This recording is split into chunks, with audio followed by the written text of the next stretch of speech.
All right, we're recording.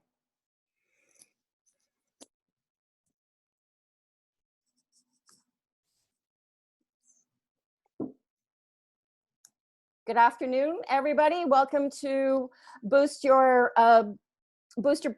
your brand on public the power of public relations. It's hot outside. My mouth isn't working properly. Welcome aboard. I'm just going to let some of these folks drift in. We've got some attendees. Welcome to this. I'll wait a couple more minutes as the attendees start joining in. My name is Lynn Abernethy, and I am the current president of CAPS Ontario. With me on the back end is Paige McIntyre. Paige will be moderating the chat and the questions. This series of webinars is an incredibly ambitious project for all of us. CAPS is run by a volunteer board of directors, and we are all grateful for your support. CAPS is a national organization dedicated to wine study and the support of sommeliers and the wine industry. This afternoon's webinar is on boosting your brand, the power of public relations. We'd like to welcome CAPS Communications Director Kim Gertler and PR Dynamo Susan Willemsen from the Siren Group. They'll discuss how PR works, why PR skills are important for getting your message across, and how PR can help build your brand. This will be of special interest to everyone who wonders why this or that name gets noticed over somebody else's. We are recording the webinars, and we hope to post them to our website, sommelierscanada.ca/Ontario. Thank you all again, and over to Kim and Susan. Thank you, Lynn, for that very gracious introduction, and welcome everyone. It's so great to have the support of all of you attending today. We are thrilled with the response we are getting to these webinars. Joining me is Susan Willemsen, who is the proprietor, CEO, genius behind the Siren Group. When we decided we wanted to do a public relations Zoom webinar, Susan was our obvious first choice because Susan has worked with CAPS since I've been with CAPS as in communications, which is about 4 years, as more or less exclusively our PR partner and consultant.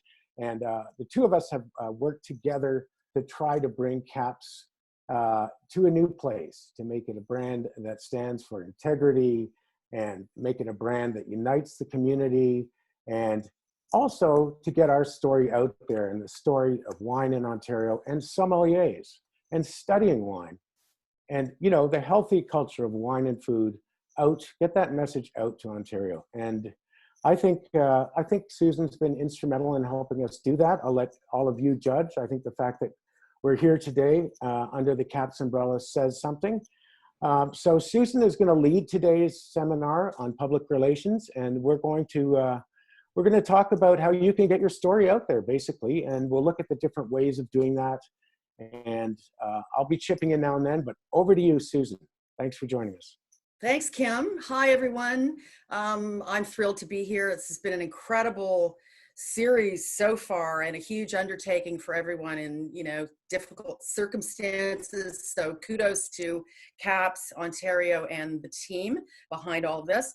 And Kim, thanks for inviting me. I'm pleased to be here. I'm not sure who's tuned in, but and what their background may be, but we'll start right in. And I'm going to skip ahead to a slide that gives you just a little bit of background about who I am and why I'm here talking about boosting your brand and the power of PR with you, Kim. My background is about 30 odd years in public relations and marketing communications. It's been an interesting journey and a bit of a circuitous route, but I think that probably in part explains why I work in agency life in PR. And I've always liked to say, for anyone who's interested in agency life in PR, it's knowing a little bit about a lot of things. So that's what makes it fun and challenging every day. My training, my scholastic training is university, and then secondary studies in diploma in PR. I have always had a passion for hospitality and wine and food, and that's been a big part of my life since I was very young. So I've had training in WSET and am currently enrolled in further studies, continuing education. Fine vintage is what I've been studying with, and a lot of CAPS members and industry members that I'm learning from, which I love. I think life in PR is about continuing education. I also studied the Cordon Bleu in the UK many, many moons ago, and have had lots of hands-on experience in the hospitality industry while a student and beyond. And I think all of these things help us become better PR practitioners. So when we know a little bit about a lot of things, it makes us a well-rounded, balanced person, and we can succeed as a PR person working in agency with a number of clients, a number of sectors, both hospitality and food and beverage. And as you can see, I put a selection of logos up of projects that I've worked on, from fundraising events to brand building to restaurant openings to, food service and hospitality, primarily this list. Did you set out to specialize in this lovely niche of food and wine and no, that's a good question. That's a good question, Kim. No, my background, I started in the fashion world. I ended up in the entertainment world. I lived in the UK for a number of years, talent management, a real spectrum. Moved back to Toronto and went back to school to formalize my PR education. And I think the love of hospitality is in my heart and inherent. So as I said, I'd done studies while living in Europe and living in the UK, and came back and tried to find a way to put it all into perspective and put it all into practice. And that's the one opportunity that I would encourage people that are interested in PR to follow is certainly in an agency world. Again, one has an opportunity to work on a number of different projects, number of different brands. Every day is different. The learning is constant. The study is consistent, and that's what makes agency life and the consumer world a lot of fun. Cool. So, what is PR? So, we just called up two definitions here, classic definitions that I think we wanted to use as a starting point. And one is the classic with Wikipedia definition, which is the PR is the practice of deliberately managing the release and spread of information between an individual or an organization and the public. Public relations and publicity differ. PR is controlled internally, whereas publicity is not controlled and contributed by external parties. And we're going to talk more about the external forces, the internal work when we move on. But then I also included the PRSA definition, which the Canadian PR Association bases theirs on too, which is a strategic communication process that builds mutually beneficial relationships between organizations and their publics. So that's the technical definition. What does that mean for the real world? In short, I think PR is about storytelling and effective storytelling. We need to plan our story. We need to figure out how we want to tell it. And more importantly, we want to figure out to whom. So we want to convince audiences about the key messages or the story that we are telling, and then in turn have them leverage the story for us. So we'll talk a bit about that further on. My slide says, in short, persuasion. We want to promote an idea. We want to help convince audiences to purchase a product, support our position, a corporate position, corporate values, perhaps recognize an accomplishment that our client or we have achieved ourselves. PR can help promote brands, products, and personalities. The critical difference for PR is that it is considered earned media versus paid media. And I think Kim, you and I will get into that a little bit further, because Yeah, that is I look forward to that. quintessential difference about what PR actually is. So what isn't it? This stuff that you're saying here? It is not the buying of advertising. It is not advertising. And we'll talk, I think one of the slides further on talks about the Yeah. difference. It is not the buying of ads, which means it's not about clearly stating what makes you or your brand fabulous in so many words. We have to be more creative in our storytelling in PR. It is certainly not telling media, be it journalists in print or broadcast producers, as you know, it's not telling them what to write, when, what the story is, or actually, having a real sense of control on the messaging. We have to do that through persuasion. It's not as cut and dried as, here's a story, you're going to write about it, you're going to write about it this week, and here are the messages, and you're going to quote my client, and boom, it's going to be a win-win for everybody. Cool. Sadly. But it's also, it's not seeing exactly what you see on the TV when you watch the morning show, or when you watch a news interview on the news, or when you watch breaking news. It's not producing broadcast segments. It's using persuasion and influence to secure third-party credibility from the media. And excellent. For those of us in food service and hospitality specifically, it's not just simply sampling your product, your wine, your menu. It can't just be, here it is, off you go. We need to be more creative in storytelling, and I think that's what we're going to talk about today. So, Kim, you had asked me who needs PR. I think we can talk. Yeah. We can start about talking about this right now. Sure. I think anyone with a story to tell needs PR. I think anyone that has something compelling and newsworthy to say potentially can use PR. So think about that as we move forward in our slides. Sounds cool. So there you go. I was just about to ask you to break that down a little bit more. Do you want to speak to this, or do we all feel we know this stuff? I think you should go through it. I'm not sure about the level of the audience, but I think fundamentally the difference is, I've said paid versus earned. Advertising, you buy your space in your media buyers buy their space, and a brand gets to put forth their messages, their copy, precise and exact copy, and decide and determine exactly how it's going to look as an end result. And that's what advertising is. And in PR, it doesn't work that way. It's earned. It's about trust and relationships. It's about leveraging third-party credibility of the media to help boost the power of your brand, which is why we're here today. It's pretty cool. Someone remarked earlier that it's a bit like being a sommelier. Sommeliers are always looking for a great story behind the wine they're serving. Yeah, that's a good reference. Or perhaps how it works in the space with the food as well. But so really, these earned kind of PR credits or this exposure is all about how good your story is, right? Yeah, I think fundamentally that's what it comes down to. It's about the story.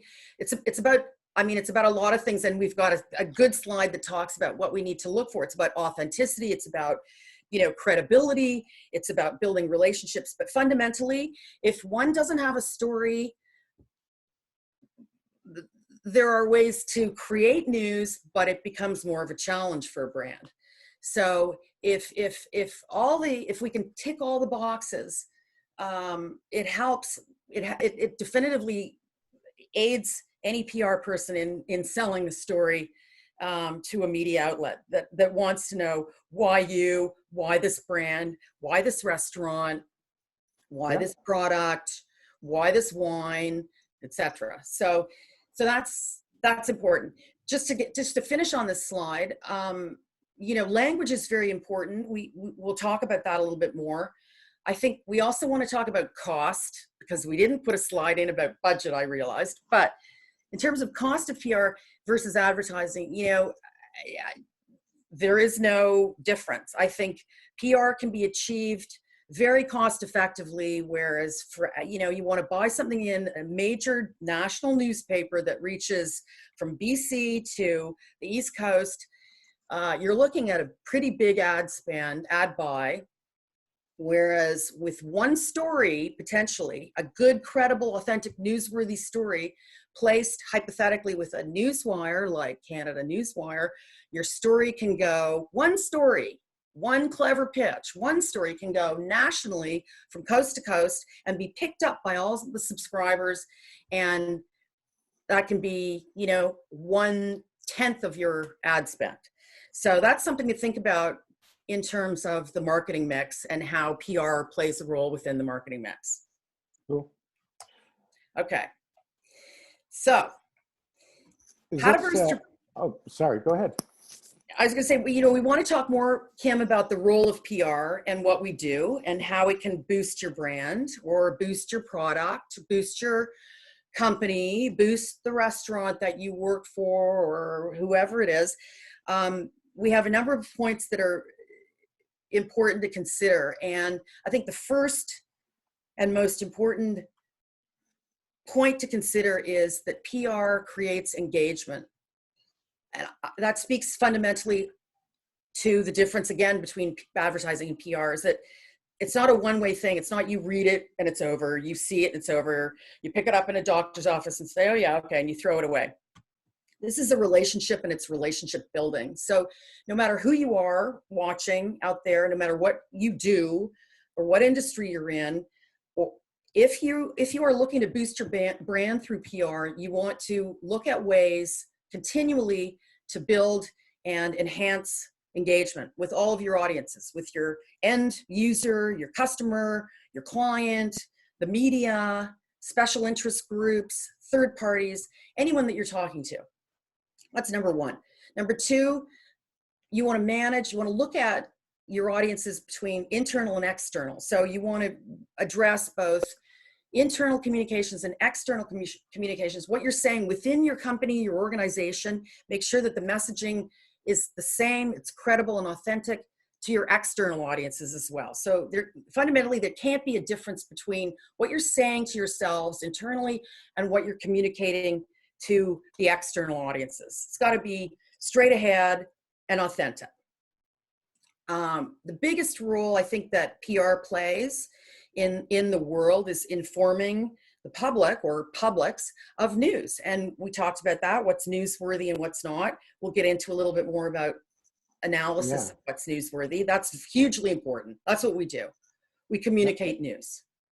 We also help brands to research their audiences and research data to help understand who we're telling our story to. So it's all good to have a great story and a great brand and an authentic brand to talk about. But if you're sending the wrong message to the wrong audience, and you don't understand who they are, what media they consume, who they read, what they watch, you've lost your efforts. So that's a key point. We can also, PR spend their days securing positive angles for their clients, for their brands, for their products, drilling down as far as we want. I think this is the third-party credibility that we work with media on a daily basis to help them tell our stories to our audiences and leverage that third-party credibility that is the secret sauce in PR that advertising cannot do exclusively for you. Cool. And then, oh, go ahead. Sorry? My question was, is this a good time to break down what the changing landscape in the way people get their news, and also the way news changes all the time? Can I say a few words about that?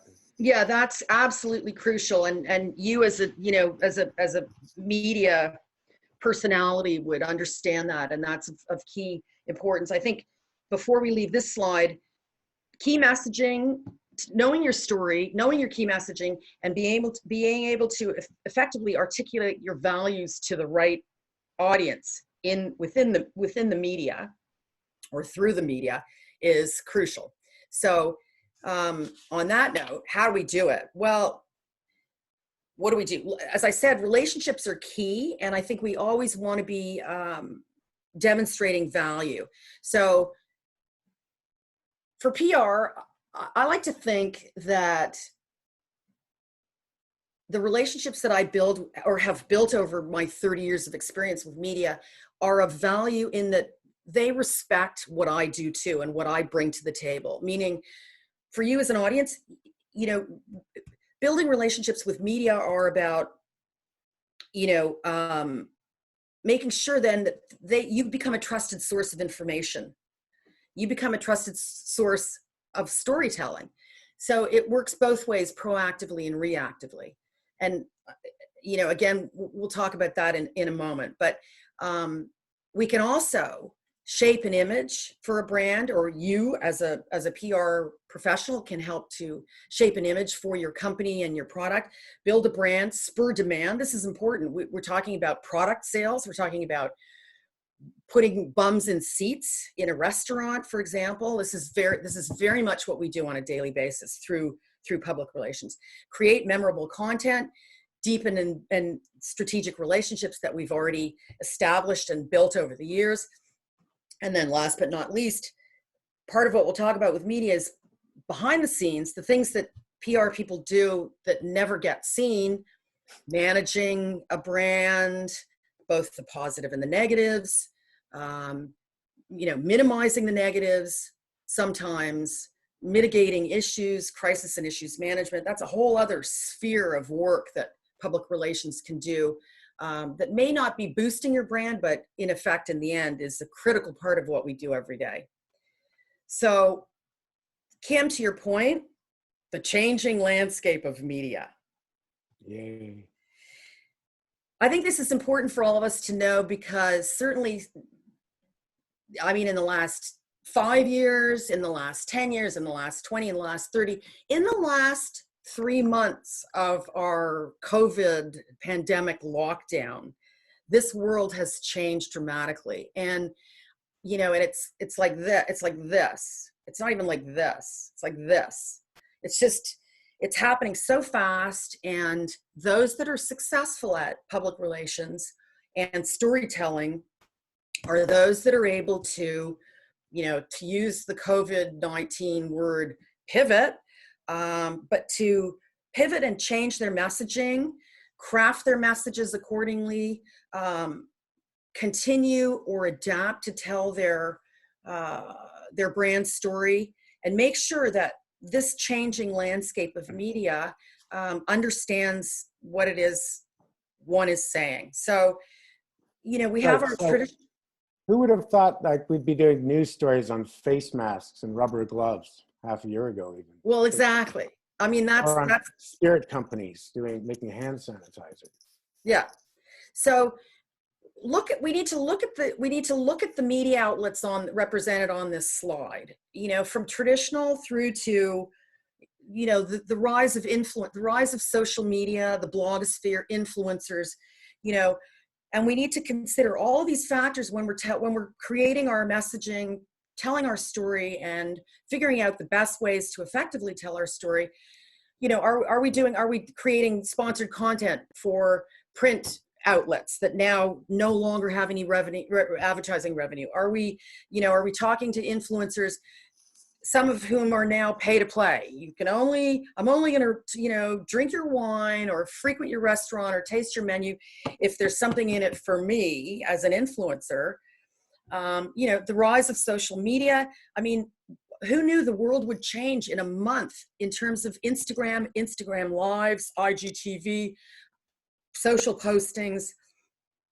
This is something that we have to consider on a daily basis. And I guess for PR, my tip here for anybody who wants to utilize PR effectively is, this is a huge part of the day-to-day. This is what one has to be totally up to speed on, totally conversant with, reading, watching, listening to the radio, watching morning shows, studying social media to keep up with what's important and what's relevant to everybody, in order to be able to effectively tell your story, boost your brand, your own, your clients, whomever.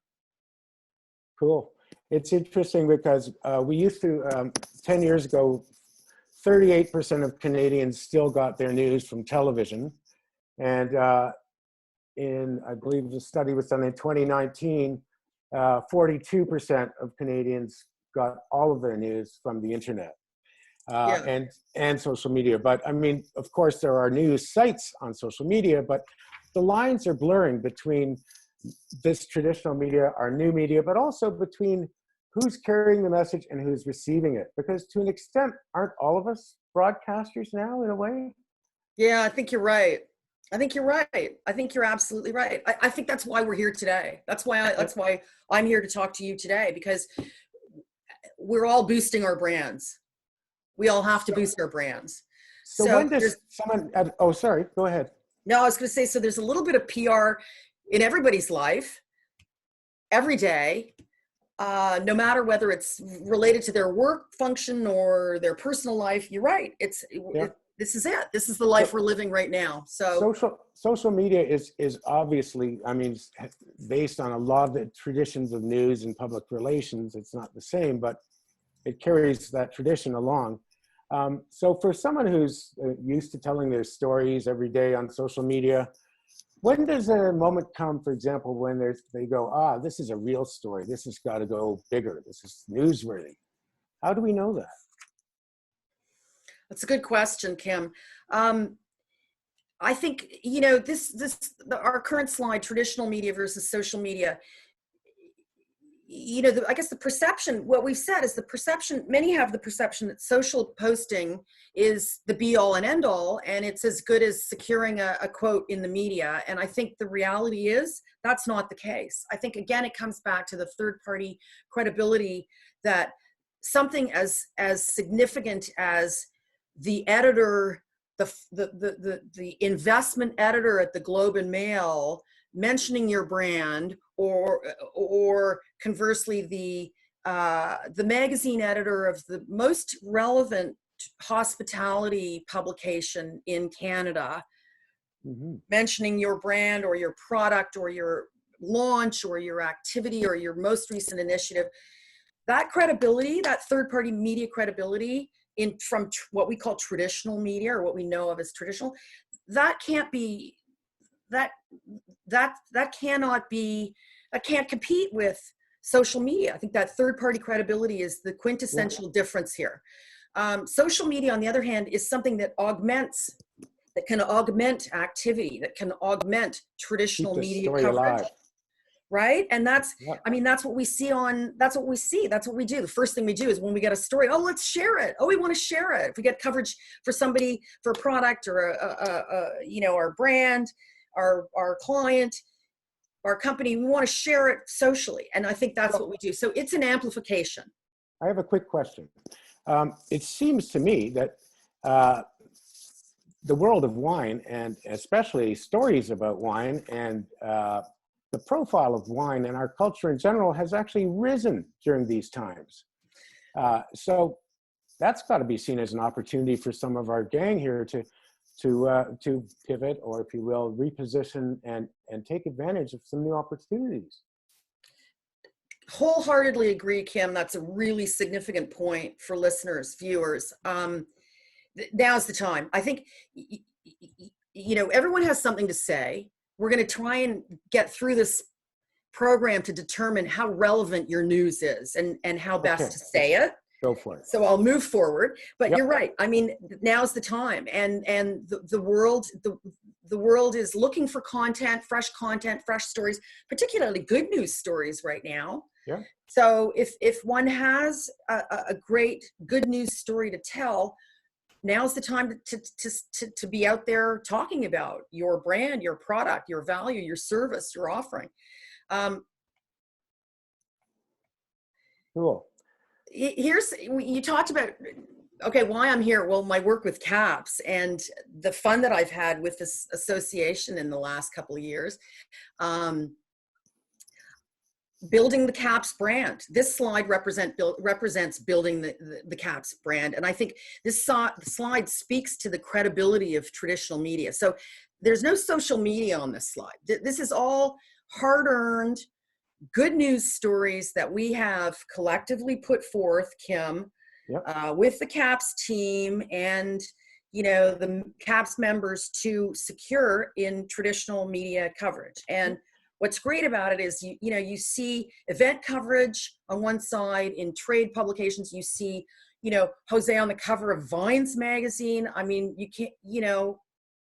There story. was also radio and TV at the time, CBC Radio. No, exactly. And News we Talk.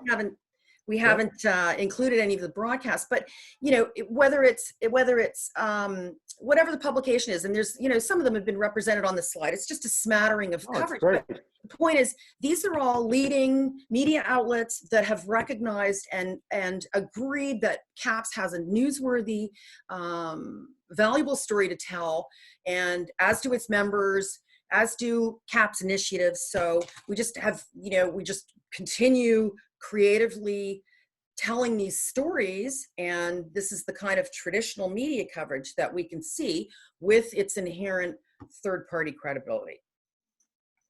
Cool. Now, this slide, on the other hand, represents the social media, a snippet of social media coverage, be it Twitter or Facebook page or posting.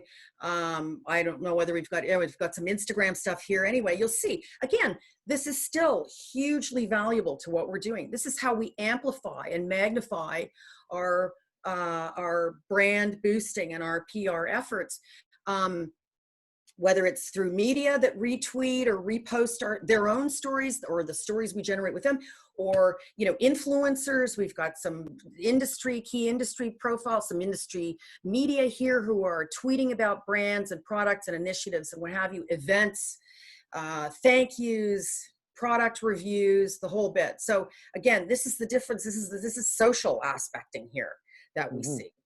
So hopefully that answers some of the questions about the difference between traditional and social. Let's talk about how we get started on building a program. So I think the first thing that one has to do at the outset of building a PR program, no matter who it's for, is, one needs to define what one wants out of the effort. What is it that we want to do here, fundamentally? Ultimately, we need to identify, in PR school, they tell us it's the goals, your overall goals, your objectives, your strategies, and your tactics. And I remember in PR school, this was always a model of, like a battle, going into battle in a war. What's the overall goal? What does one want to walk away with? Objectives. Okay, so what are we trying to achieve here? And the strategies being, all right, really, what are we going to employ? What are we going to do to achieve our fundamental overall goal or vision? And then the tactics are, what battles are we going to win to get there? What are we going to actually do? So I think what's important here is this is the starting point for any successful PR effort. This and an analysis of who your audience is and how you're going to effectively reach them, which we talked about being the research and the data part of it and the value of data and understanding what your audience consumes from a media perspective. It's very interesting about what you say about the audience, because what makes the news has changed, changes not just in the headlines, but also, when I was working as an editor at Global, suddenly we were doing business news. We hadn't been doing business news before. And I also introduced a lot of entertainment news when I was at Global. Right. Radical. It's like entertainment news. And, now we're into tech news and we're into maternity news and wine news. And people have to, I think there's like a big part of the news. I don't mean it's just filler, but a lot of it is not the headlines. There's a lot of content that people who create these content vehicles are looking for stories that create a whole program. So it's important to realize that much of that content gets there because not just it's a good story, but someone's thinking strategically and has a plan and maybe has even hired a publicity team. Your thoughts? Yeah, well, that's a good point. And, we've got this stat of the amount of content that's actually placed versus what we call breaking news. I mean, breaking news caps everything. So if somebody makes an announcement about something, if there's a political announcement, or there's, somebody jumps off the Bloor Street Bridge, breaking news is breaking news. It caps everything. And that's a big challenge that we always have. That's what we have to consider timing for any announcements. Right. However, the point is, yes, there are pages to fill. There But the other are thing about 1 hour. breaking, oh, I was just going to say, some of the breaking news is also like Doug Ford at the food bank. That's a publicity strategy. Someone's handling him. That's thought out. That just doesn't happen when the cameras show up, right? No, you're right. No, absolutely right. In terms of television, and that's your area of expertise. I was going to say, you were watching news stories on television are very different from, morning shows, for example. And that again, that's understanding the audience, understanding the media landscape. What's the story? What's the appropriate story for the media format that we're talking to? So your morning show pitch will be completely different from your 6 p.m. news story that you're trying to achieve. Do you have a photo opportunity? Do you have hard news? Again, we'll get into the value of news. Go for it. So here we are. What's the news? This is Kim's favorite slide. and not what's the news, because that's what God bless him, my grandfather used to ask me in his English as a second language. He'd say, "So Susan, what's the news?" Not what's new, but what's the news? And I think that's what maybe started me on the PR track way back. But anyway, what's the news? The news, that's the first question. Once we figure out, what we want, ultimately we figure out, well, what do we have to talk about? Do we have a good story? How newsworthy is it? I've got the WTF. That's my question to myself. Why are people going to care about what I'm telling them? Why should somebody care on the receiving end? Whether or not it's what people care about. That's right. Whether or not it's media or whatever audience you're talking to, why do people care? So we have to take this into consideration to craft a clever news story. And then this is very old traditional PR, but the 5 W's. Kim, you'll know this from media building, right? Yeah. The 5 W's: who, what, when, where, why. Okay. There is no story without the 5 W's. If you, the viewer, the listener, the PR practitioner, the brand builder, can answer what the 5 W's are and make that story newsworthy with every one of those 5 points, don't bother. Okay. So then the next thing to consider is tone. The tone of the story, the tone of the pitch. Again, Kim, as a journalist, you understand this. The tone has to be authentic. It has to be real. It has to be factual. It has to be compelling. It has to be objective versus subjective. Our role as the PR person is to tell the story objectively and let someone else determine what that effectively means. If we're talking about what we think and what we believe, the answer would be, well, who really cares, right? Right. So from a media perspective, we tell an objective story. It's factual. Here's the news: who, what, when, where, why.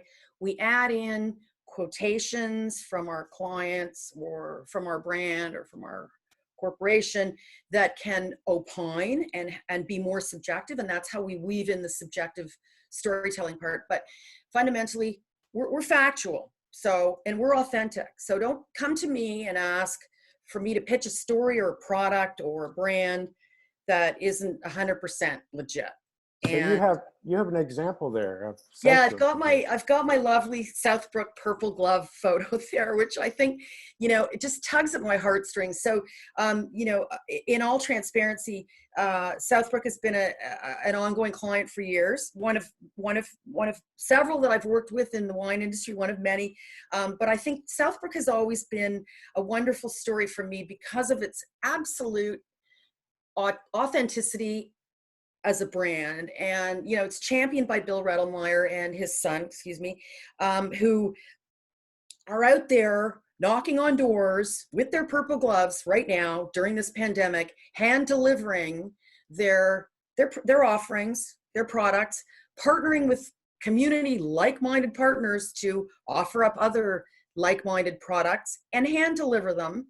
And by doing that, in that authenticity and storytelling, which it becomes an opportunity to storytell, there, you know, that's just ticking all the boxes for me in terms of engagement, building engagement, storytelling, you know, locking and loading the customer, the end user, the end buyer, while we're all stuck in our homes. And, you know, and Bill's there knocking on my door, delivering wine with his purple gloves, saying, hey, have you been down to the winery yet? You know, why don't you come and see me? Do I know you? Have we met yet? Personal, authentic, perfect opportunity to put forth some key messaging. It's a win-win. It's a total win-win.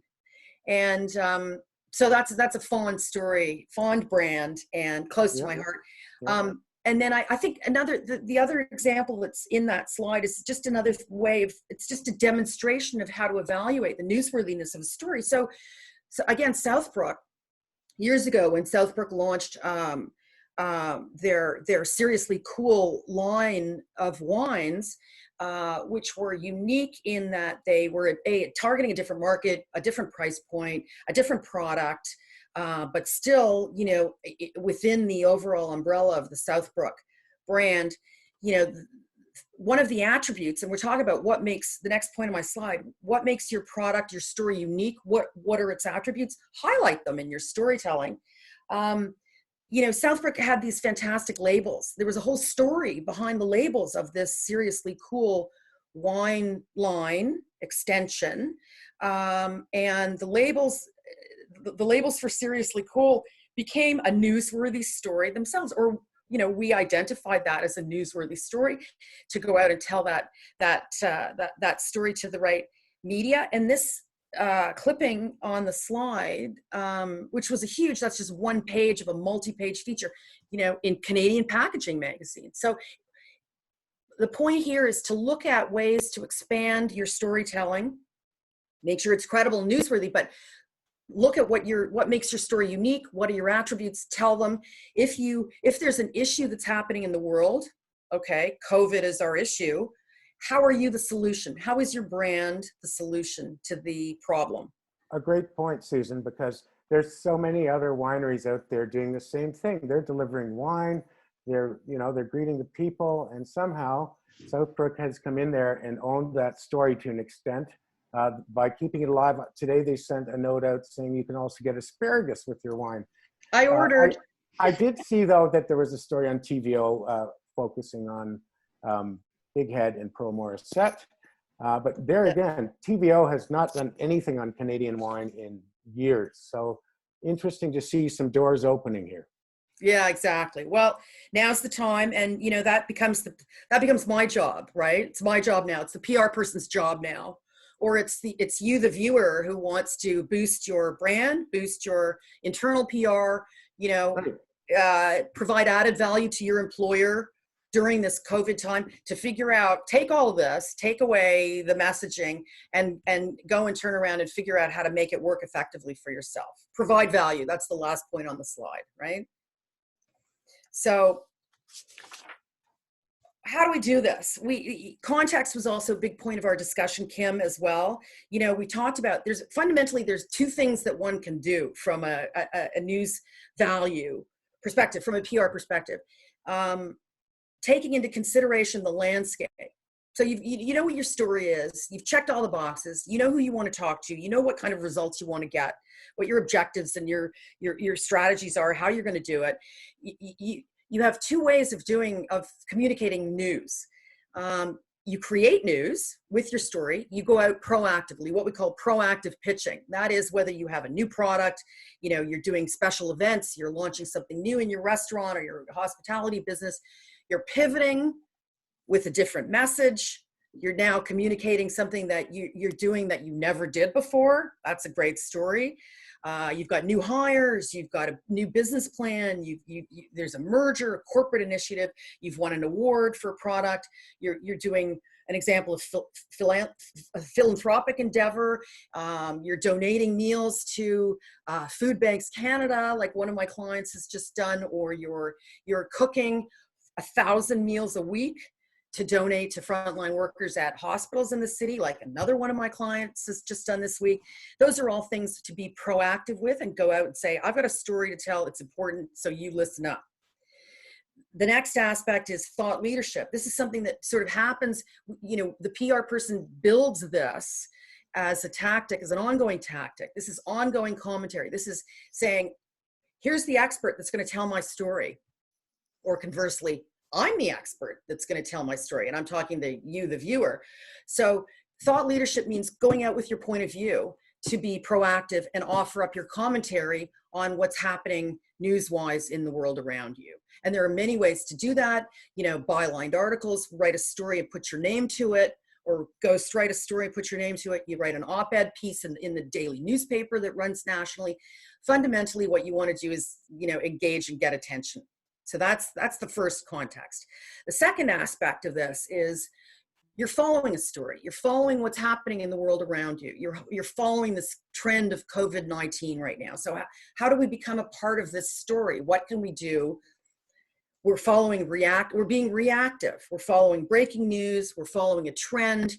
And again, we offer up in real time commentary from our spokesperson, from our brand, from our employer, or whatever. And that can be in a number of ways. You know, it's reactive commentary in PR is immediate. It's time sensitive. It's like jumping on something immediately and saying, I've got the person you want to talk to, and here's their point of view. Okay. And that's how we get included. Reporters want expertise for the story. You know, anytime you read or see something, they're quoting someone's point of view, usually more than one person, not just one brand, not just one company, not just one story, but they want expertise. They want someone that has something credible to say. And that can be you, that can be your company, your brand. But what you need to do is you need to have those relationships with media. That's where the media relationship part comes in. That's where the building credibility and engagement comes in, because those reporters go to trusted sources for commentary. So if they don't know you from a hole in the wall, they're not going to call you up and say, hey, can I speak to your brand manager? Can I speak to your CEO? Can I speak to your COO and get a quote for, you know, TV or radio or the national newspaper? So that's why we want to engage and get attention. Okay, so here's another slide, just as an example of the types of coverage that one can achieve. This is a client that I worked with, Jackson Family Wines in California.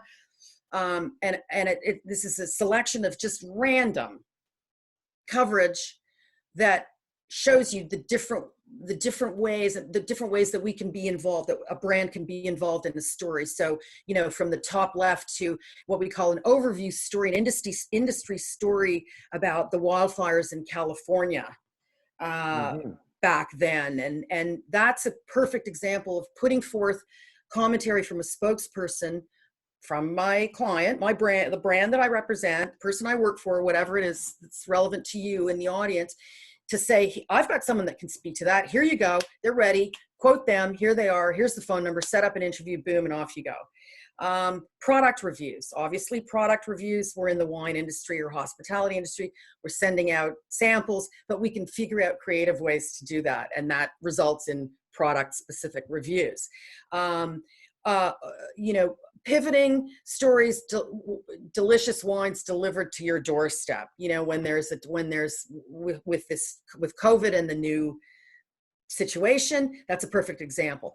Then there's an example of a handsome guy in the center of the screen who is, you know, who is the wine master at Kendall Jackson, which is one of Jackson Family's brands, and he's traveling across the country. He's doing a media tour across the country and ending up in the West Coast with, you know, at the Vancouver Wine Festival. So a PR person's job would be then to secure share of voice and make sure that he gets covered by absolutely every form of media that's out there during the time that he's out in that local market. Anyway, then we've got, so that's just an example, you know, building out recipes to pair with your wines. Another way of expanding the story. This is just generally an example of things that we can do. So, Kim, if you don't have any commentary, let's jump into how we develop a program. I can always comment, but I think people need to know how they can get their message out there. What do they have to do? So I'm going to let you, the expert, tell them. Okay.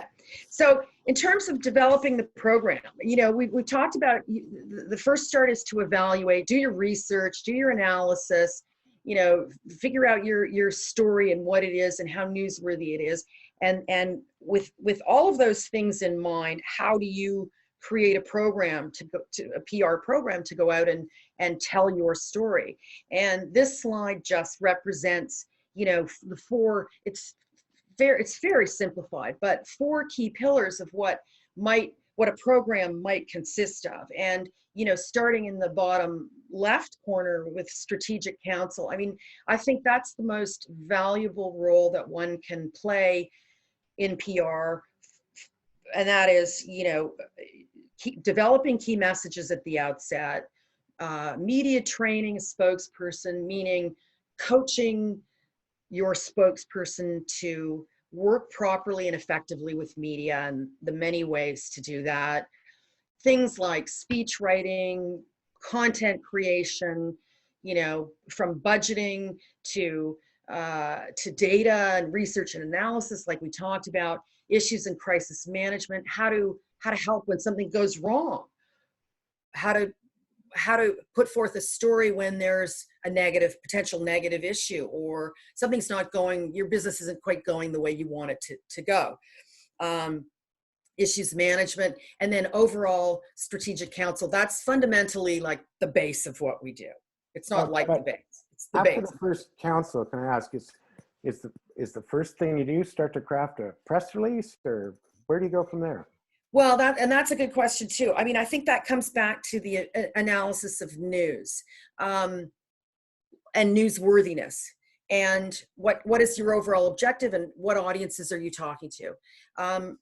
How do you tell your story? Yes, I mean, a news release, or what we've historically referred to as a media kit, those are tried and tested and true mechanisms to effectively tell a story. So yes, I mean, one would start there fundamentally, but only after evaluating all the things that we've already talked about for this first half an hour. Right. So there's no point in writing a news release if there's no news. You know, right. 5 W's: who, what, when, where, why. And if you can't answer that, if that's not relevant or of interest or importance or of value to your media and to your end consumer, don't bother. I mean, it's not, you know, we're not going to take somebody's money to do something that's not of news value. But yes, to tell a story, news releases, creating content, special events. Fundamentally, all of us, I assume this audience is in the hospitality industry, which is about experiential marketing, experiential activation. It's about experiencing a brand, food, wine, the pleasure of being in a restaurant. Oh my God, you know, those things are experiential. So we have to think about, how do we tell that story, not just on a piece of paper, not just with a photograph, but how do we tell that story in an experiential way? So cool. Do we do special events? Do we do media events? Do we do trade events? Do we do consumer events? Do we do press conferences? Only if we have hard news to announce. Do we do media junkets? Do we take our spokesperson across the country to do pop-ups from coast to coast to coast to coast? Do we do loaner programs? Okay, loaner program is if you have something that you want the media to test and report back on. In this case, wine, well, we're not going to ask them to test it. We are sort of, but we're going to give it to them. But we're going to give it to them in a very clever way to break through the clutter.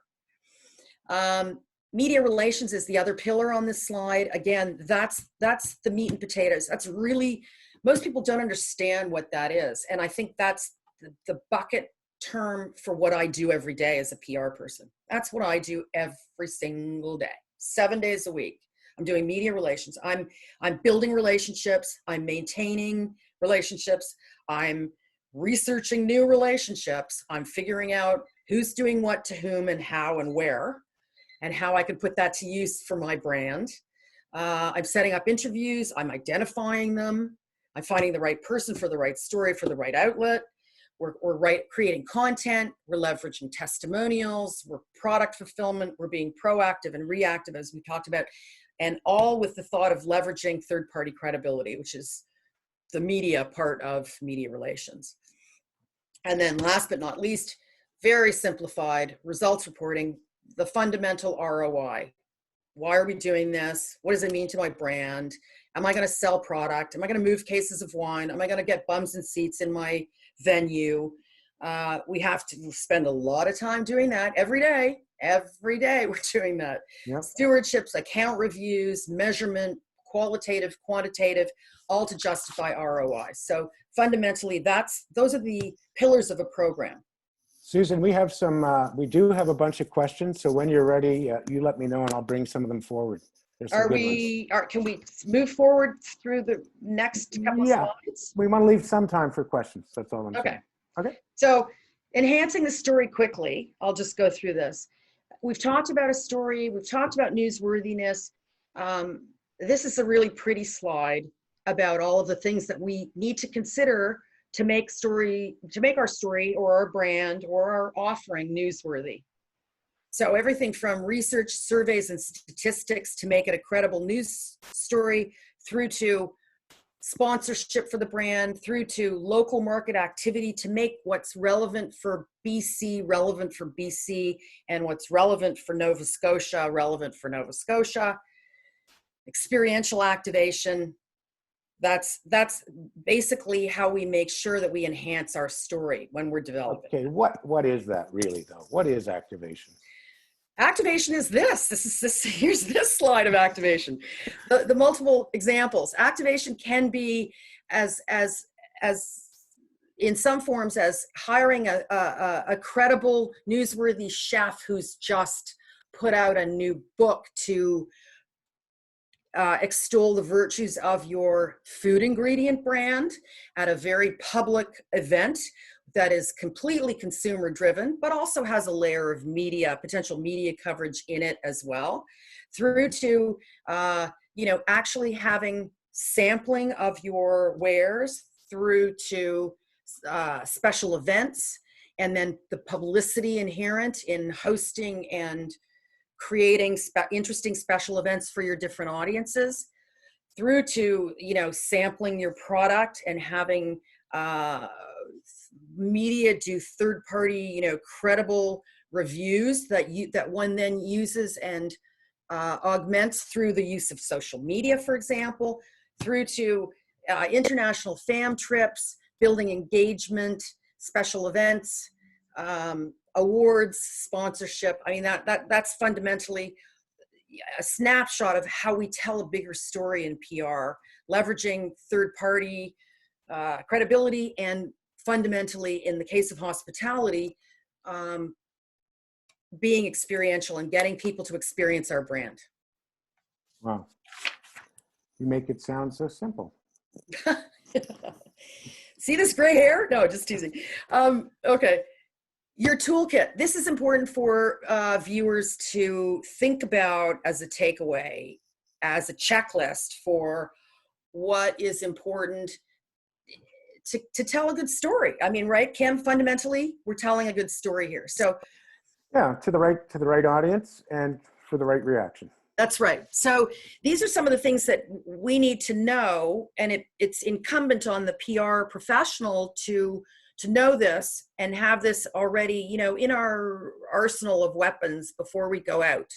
So do we have the authenticity of the story? Do we know our audience and the research and data? Have we done the work? Have we done the back end work? Do we, most importantly, have a current and up-to-date list of media, our database?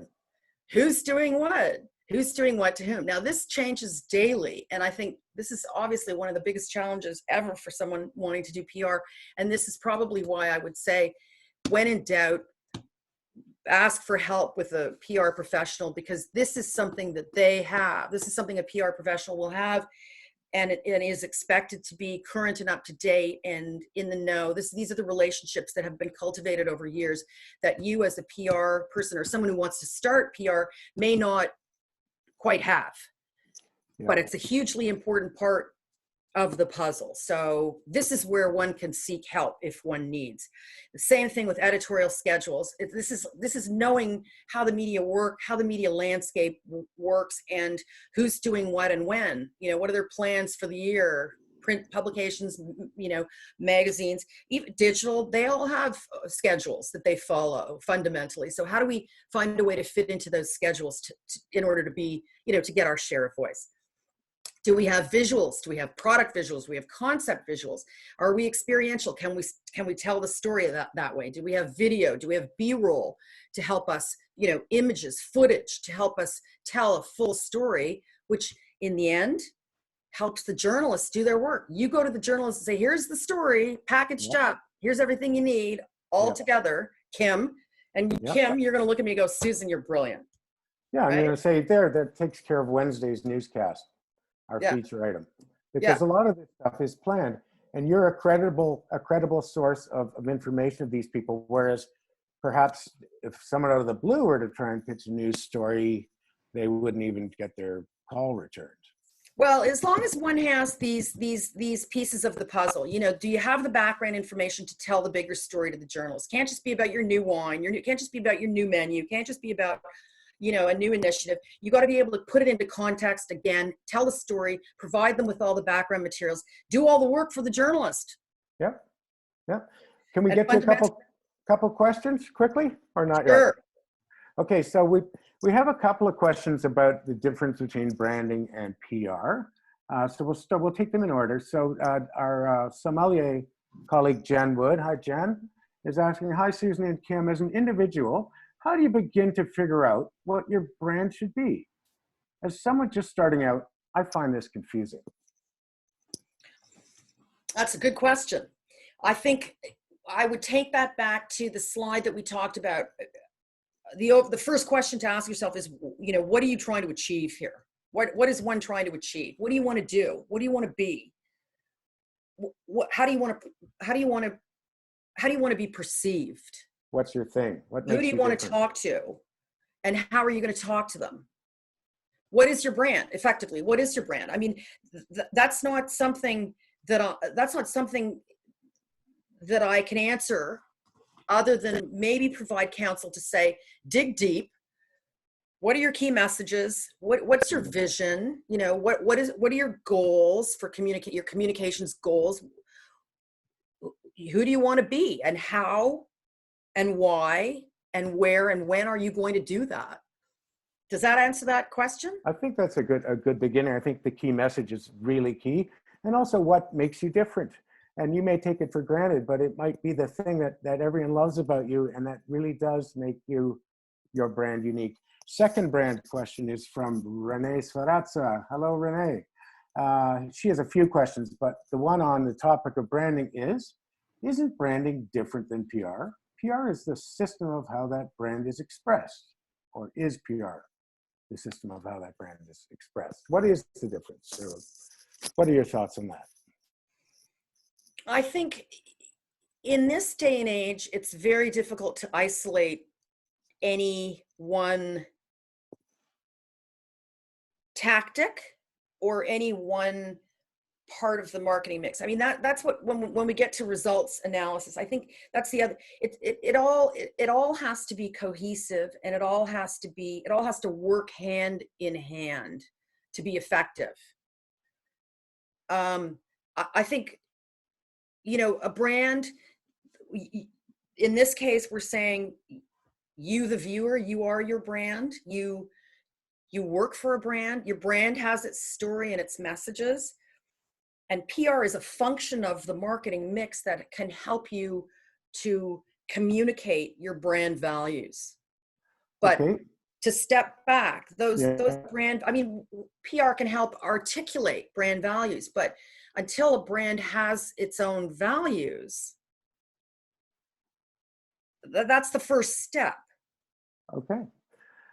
We also had a question relating to brand, just from Willemsen, saying how can different PR strategy be used for online products?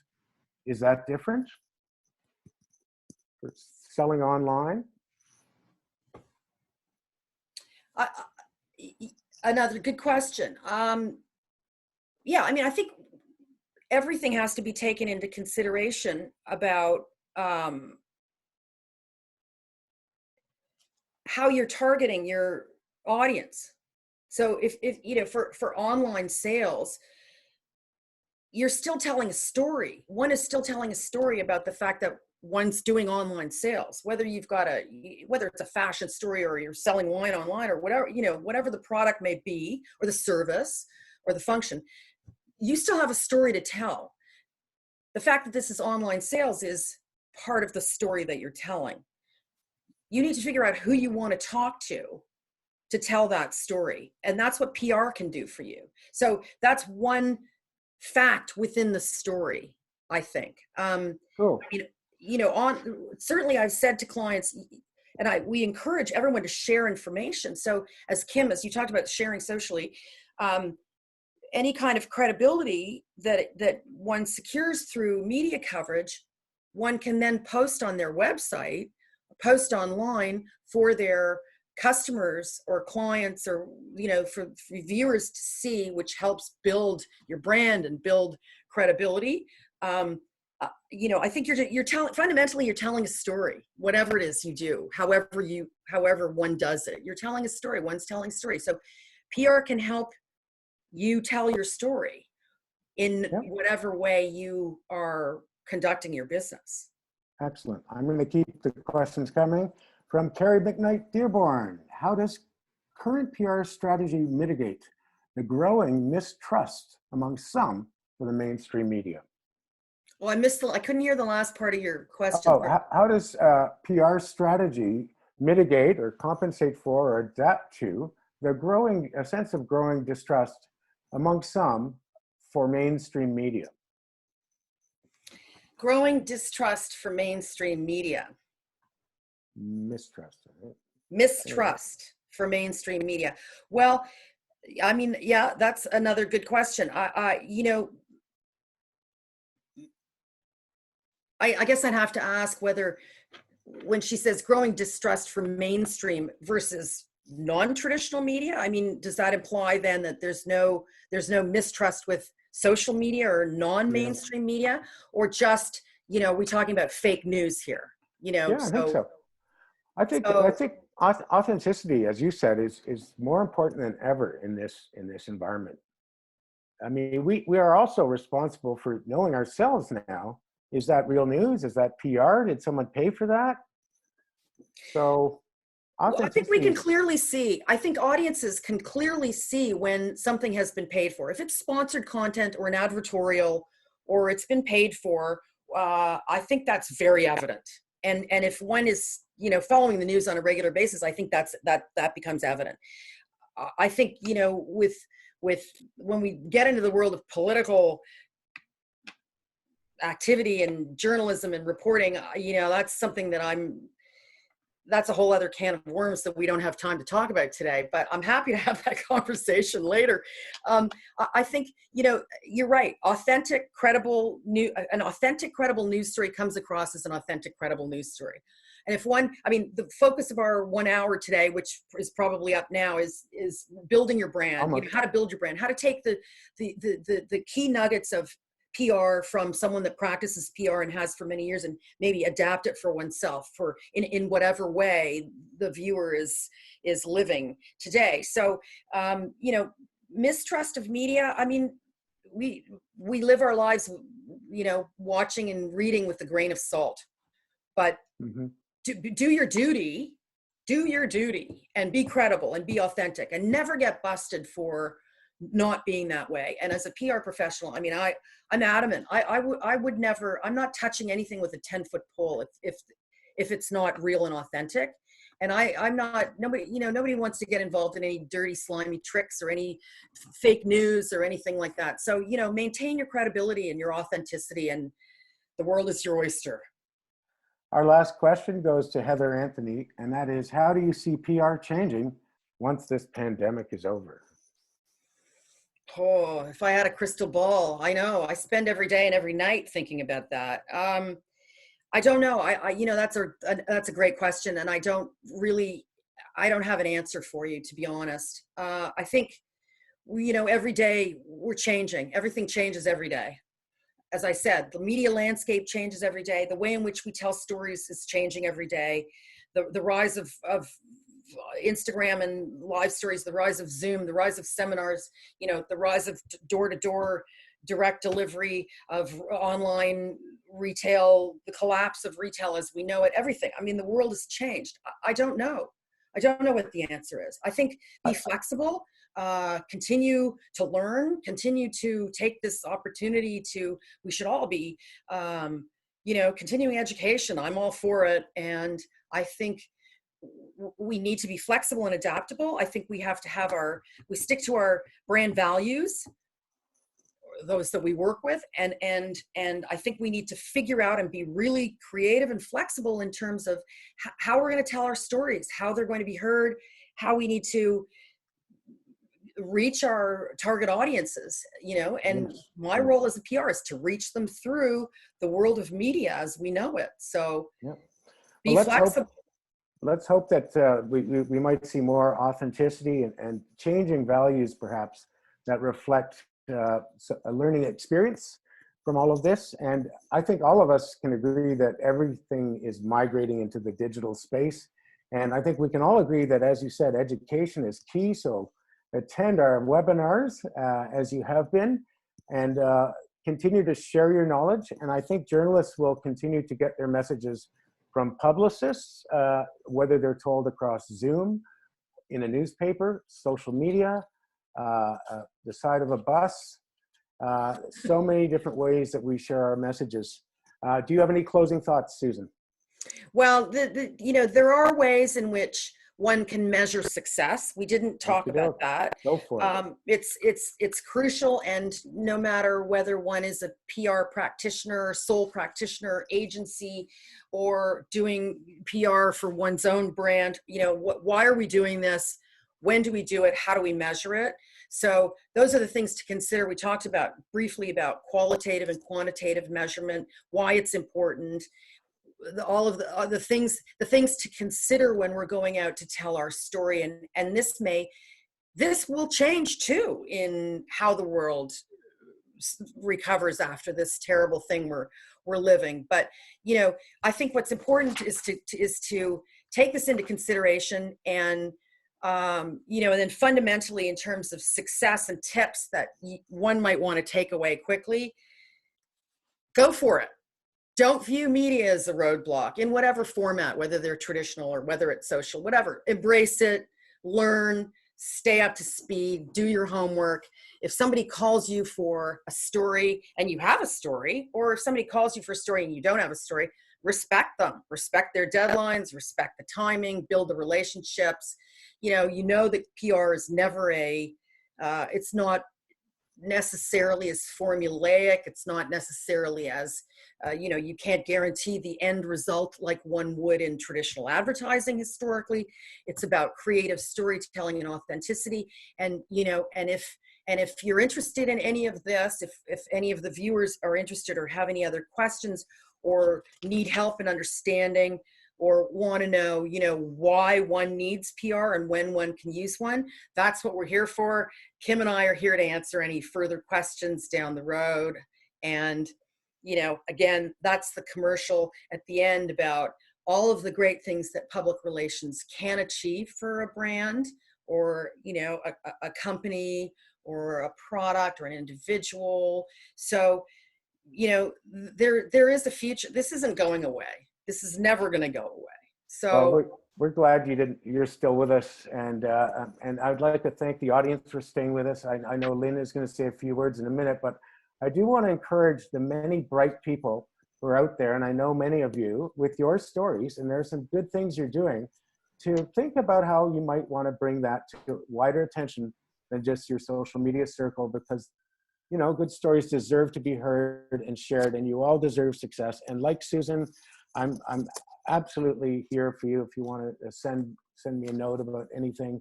But there's Susan's contact information. Susan, I thank you on behalf of CAPS, and now I'll let Lynn take it from here. Thanks, Kim.